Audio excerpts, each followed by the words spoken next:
En nuestro mundo hay lugares sagrados, reutilizados una y otra vez por las diferentes culturas que sobre ellos han erigido enclaves en los que rendir culto a las divinidades. En esta ocasión montamos en nuestra particular máquina del tiempo para intentar coger parte de un conocimiento que nos lleva a un pasado remoto. Comenzamos nuestro viaje.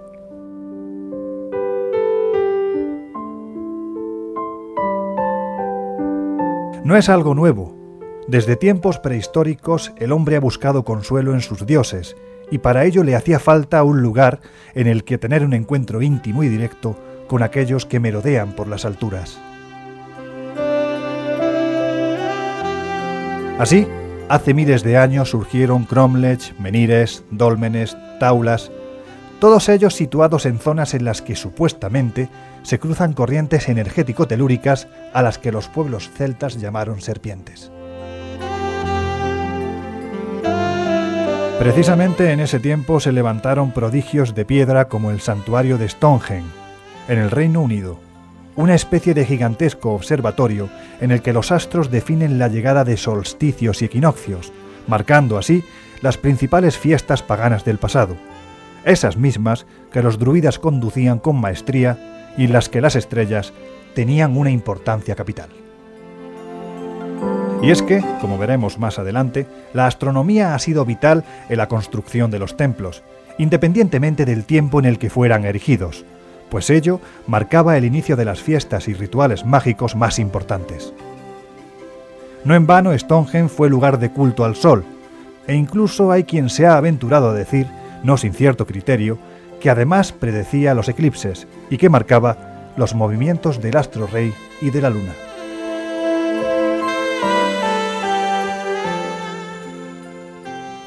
La observación de los astros siempre fue algo que fascinó a todos los pueblos de la antigüedad, lógicamente con tanto tiempo libre aparentemente por la noche para poder observar los astros, varias personas, digamos, con una mente más aguda, con más inteligencia, se dedicaron a observar el trayecto, el desplazamiento de los astros en el cielo.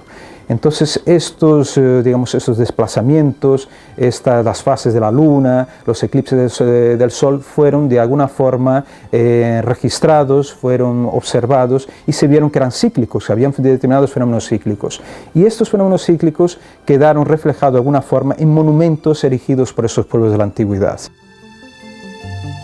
Pero si hubo una civilización en el pasado en la que el templo adquirió una importancia suprema para sus habitantes, esa fue la siempre enigmática cultura egipcia.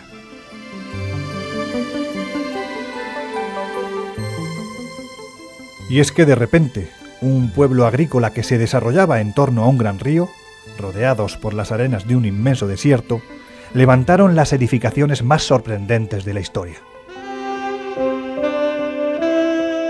Ante Keops, Kefren y Micerinos, el vértigo nos invade, porque a pesar de todo cuanto se ha escrito y dicho sobre ellas, seguimos sin saber exactamente ni cómo se construyeron, ni para qué servían o sirven. A pesar de su aparente función funeraria, nadie está enterrado en su interior. Nadie ha dejado rastro de su paso al otro mundo a través de estos templos. Nadie es capaz de explicar cómo se levantaron los miles de bloques que forman las mismas, cada uno de varias toneladas de peso. Nadie, en suma, ha sido capaz de explicar para qué y cómo se construyeron. Los misterios sobre las técnicas de construcción de los arquitectos egipcios son numerosos. ¿Cómo pasaron en poco tiempo de la choza de cañas o de las rudimentarias edificaciones de adobe a aplicar una serie de conocimientos geométricos tan avanzados que hoy día se ven confirmados por las modernas teorías matemáticas? El uso, por ejemplo, de números como pi o el conocido como número áureo phi dotan a sus edificios de una armonía que está presente en todo lo sagrado. Tengamos en cuenta que estos números no son descritos oficialmente hasta muchos años después, en la época de Pitágoras.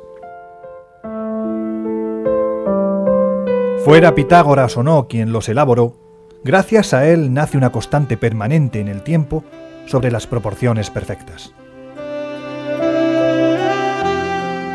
Egipto es una lección de humildad para todos, porque la impresión que queda en el viajero es que tras esas formidables edificaciones hay algo más que piedras, esclavos y buenos constructores. Y es que la Gran Pirámide de Keops es la única de las 7 maravillas del mundo antiguo que aún permanece en pie, y eso será por algo.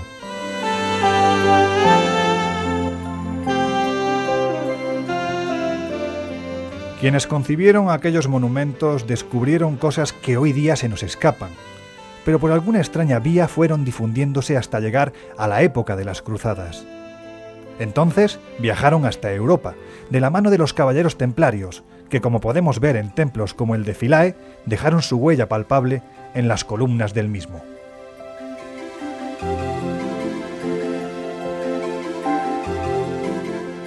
¿A qué vinieron aquí?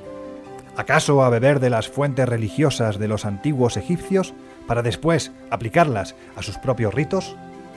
No lo sabemos, pero lo cierto es que estos permitieron a los constructores medievales el acceso a los secretos de la geometría sagrada, y ello se habría de ver reflejado en los más asombrosos templos cristianos, las catedrales góticas. Llegados a este punto, hemos de recordar a un personaje importante al que se confió la custodia del Templo de Salomón y que posteriormente se adoptó como protector de las catedrales góticas, el diablo Asmodeo, el guardián de los secretos.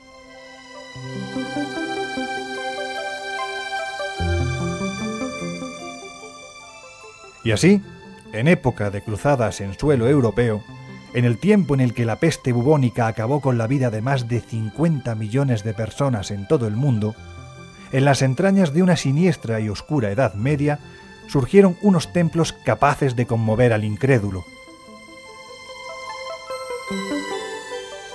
de reflejar entre sus muros un saber ancestral y pagano que chocaba frontalmente con el mensaje que promulgaban. Nacía el gótico.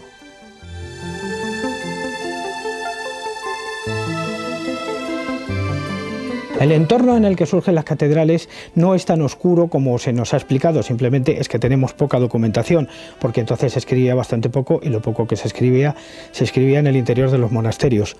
Es cierto que la catedral aparece de repente dentro de un sistema social en el que ya no cuenta tanto el señorío feudal o el castillo o el entorno de un castillo como la aparición de los primeros burgos.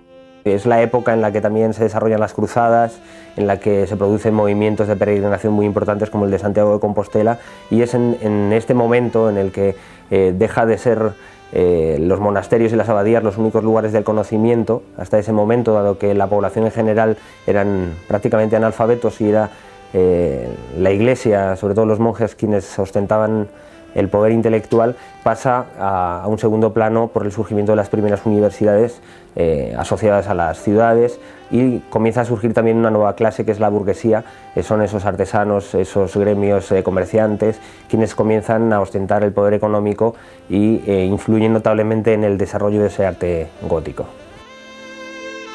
¿Quiénes sufragaron los gastos de tan colosales templos? ¿Por qué en estos emplazamientos? ¿Con qué función, si es que la tenían?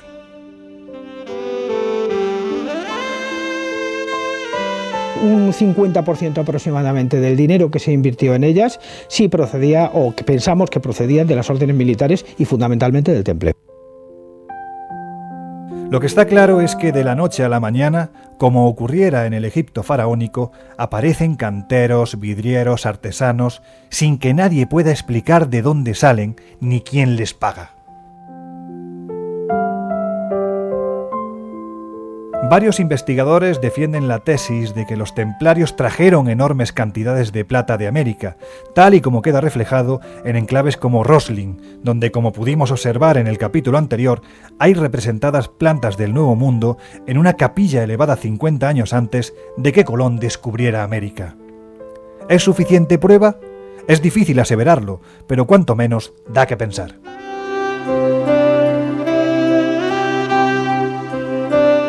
Y todo ello para dejar en estos templos el conocimiento del que eran partícipes, un saber ancestral que, por ejemplo, nos hablaba de la importancia capital de los astros. Sabemos que en Francia especialmente muchas catedrales fueron erigidas a partir de la posición de determinadas constelaciones y estrellas especialmente. Y esto se reflejaba sobre el mapa, sobre la geografía francesa. Esto se debe posiblemente a observaciones mucho más antiguas, observaciones, estamos hablando de los pueblos celtas, de los pueblos de los megalitos, que dejaron su herencia, que perpetuaron su herencia incluso en la época cristiana. Sabemos muy bien que muchos religiosos bebieron, se impregnaron del conocimiento de los antiguos, eso sí, renegaron su origen, pero mantuvieron de cierta forma estos conocimientos, los adaptan y los trasplantan a las catedrales. En el templo cristiano en general, no solo en la época medieval, tanto la astronomía como la astrología juegan un papel muy importante. Desde la disposición del templo, por ejemplo, los primeros templos cristianos ya comienzan a orientarse con la cabecera al este. La cabecera era una especie de símbolo de la cabeza de Cristo y por lo tanto se dirigían hacia el este, de forma que cuando salía el sol, los rayos del sol iluminaban la cabecera y entraba la luz a través de ella, iluminando el altar y a los fieles. Lo que más extraña sobre todo es la presencia de símbolos astrológicos de las constelaciones zodiacales, incluso en portadas, en esculturas, en el tímpano de las iglesias, pero tiene un significado muy concreto. El hecho de que se utilice este tipo de representaciones busca apoyarse en un mensaje, transmitir un mensaje y potenciarlo. Por ejemplo, cuando vemos a Jesucristo en majestad rodeado de los 12 apóstoles, no es otra cosa que, aparte del claro mensaje que todos conocemos de Jesús con sus discípulos, pues a su vez se está representando a Cristo como el sol, como el dios sol, rodeado de los 12 apóstoles, que son en realidad los 12 signos del zodiaco. Esto viene a reforzar en ocasiones el mensaje de Cristo como gobernante del universo, del tiempo, y eso viene reflejado porque el sol atraviesa en su recorrido por el firmamento pues, las diferentes constelaciones zodiacales. Eso está presente en los templos, como digo. Antes de continuar con nuestro periplo por las catedrales, regresemos por unos instantes a Egipto. Allí, la observación de los astros era vital, pues de ello dependía que se pudiera calcular la fecha en la que se producía, por ejemplo, las crecidas del Nilo. Y es que aquellos hombres sabían más de lo que pensamos.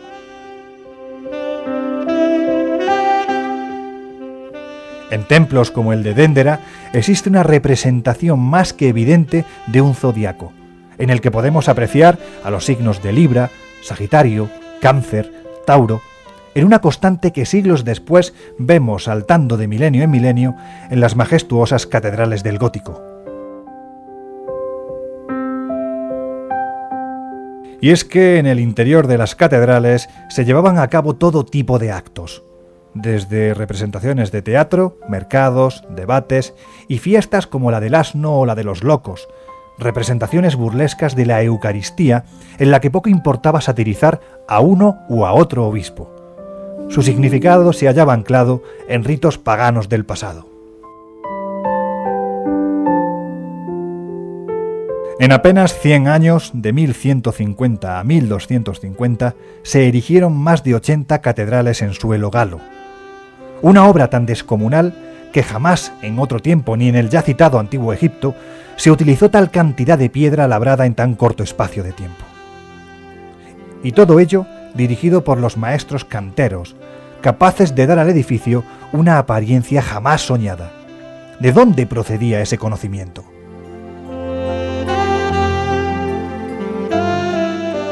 Posiblemente el conocimiento de los canteros, según algunos de estos masones, procede del Antiguo Egipto. Pero es una de las teorías más planteadas, más barajadas. Estos conocimientos llegan a Europa de alguna manera a través posiblemente de viajeros que llegan a Oriente.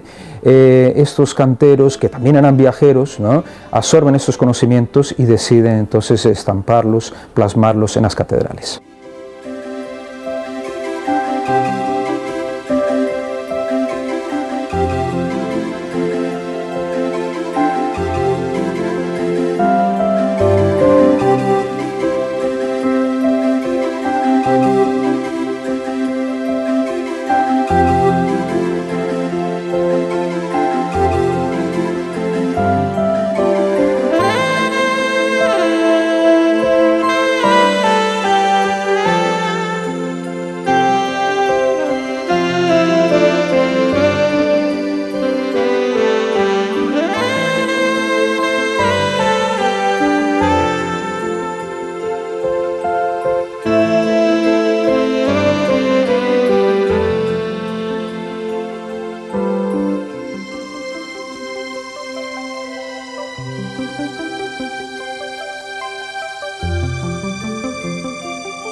Ese conocimiento posiblemente vino de Palestina y fue encontrado en algún lugar extraño que los monjes del Temple encontraron posiblemente en los sótanos del Templo de Salomón.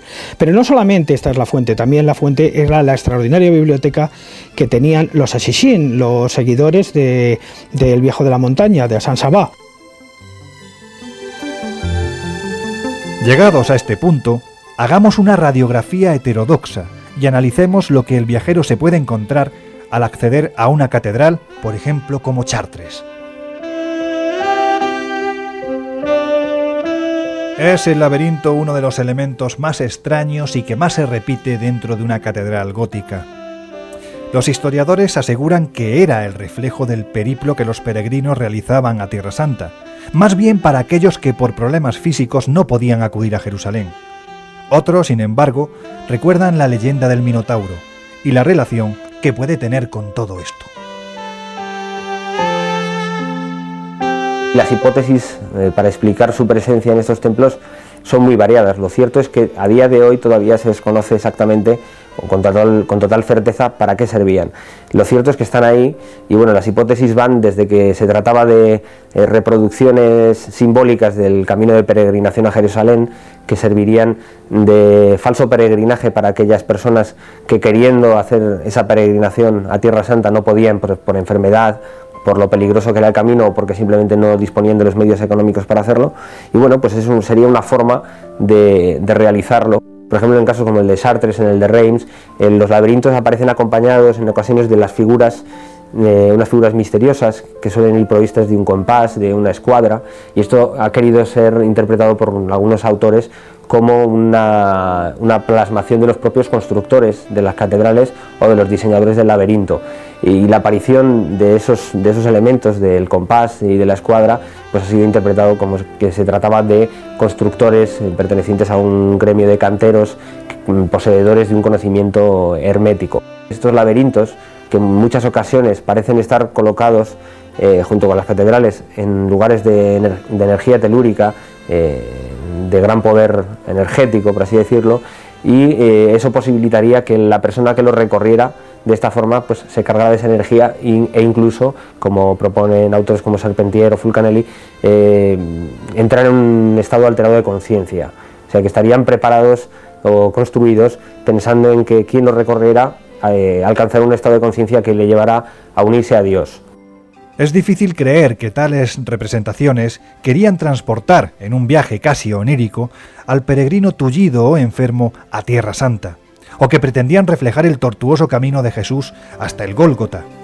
La explicación quizás nos lleva a montar una vez más en nuestra particular máquina del tiempo y observar que hace milenios estos motivos se repartían por las piedras de Mogor, en Galicia, y que posiblemente estuvieran haciendo alusión a ese firmamento que entonces se observaba con especial devoción. Pero sigamos. Hay un lugar, igualmente erigido en un enclave especial desde hace siglos, que se sitúa en el corazón de España. Hablamos del monasterio de San Lorenzo del Escorial. Su construcción estuvo rodeada de misterio, y el rey, Felipe II, hizo traer desde lugares lejanos todas las reliquias de las que sus siervos pudieran hacer acopio. La creencia en que éstas le habrían de ofrecer protección le llevó a colocarlas en la parte más alta del templo, es decir, en esas gigantescas borlas doradas que coronan las torres. Pues bien, en las catedrales góticas también nos encontramos un buen número de reliquias, cuerpos momificados, cabezas, brazos incorruptos, para que el peregrino tuviera un pedazo de santo al que rezar, y quién sabe si para algo más.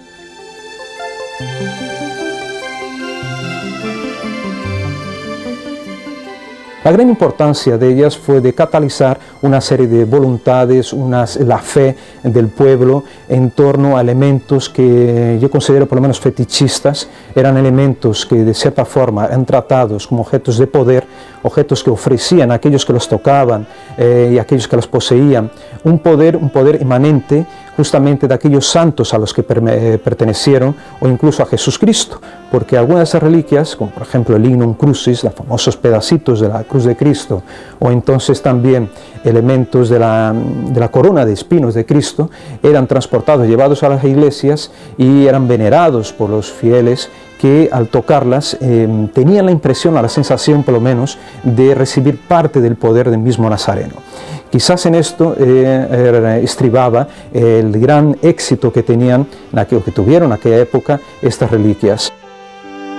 Décadas atrás, un enigmático personaje autodenominado Fulcanelli redactó un trabajo exhaustivo sobre el enigma de las catedrales, en el que por primera vez hablaba de la alquimia, de los elementos que los maestros canteros dejaron reflejados en sus muros y que le llevaban a pensar que allí lo que se pretendía realmente era la transmutación del viajero a nivel físico, psíquico o espiritual. Pero, ¿en qué consiste exactamente la alquimia de las catedrales?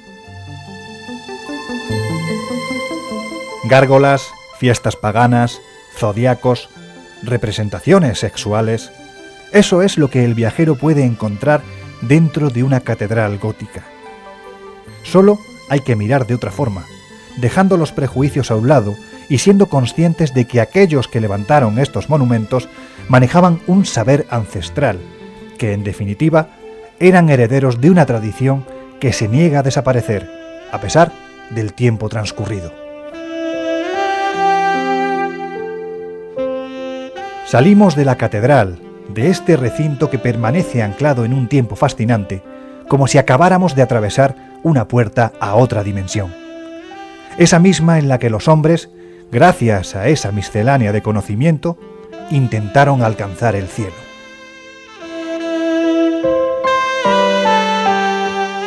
Así pues, marchamos después de haber intentado aportar luz a esos códigos secretos que no entienden de tiempo ni de polémica.